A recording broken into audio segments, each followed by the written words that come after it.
হে কৃষ্ণ, রাধে রাধে। একদিন রাজা পরীক্ষিত সুখদেব গোস্বামীকে প্রশ্ন করলেন, এই কলিতে হতে কিভাবে মুক্ত পাওয়া যাবে?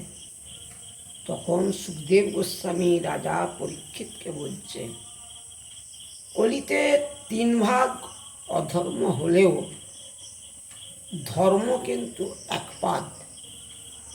এই কলিযুগে নিস্তারের একমাত্র পথ হরিনাম।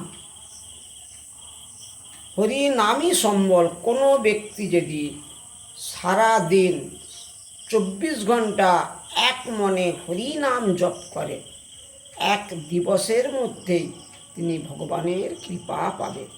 কিন্তু সত্য, ত্রেতা, দাপর, কলি, এ তো 4টি যুগ। সত্যযুগে ভগবানকে পেতে হলে বাবা কি করতে হতো? পাহাড়ে পর্বতে গিয়ে হাজার হাজার বছর ধ্যান করতে হতো, তবে ভগবানের কৃপা। আবার ত্রেতা যুগে কি করতে হতো? যাগযজ্ঞ করলে তবে ভগবানের কৃপা পেত।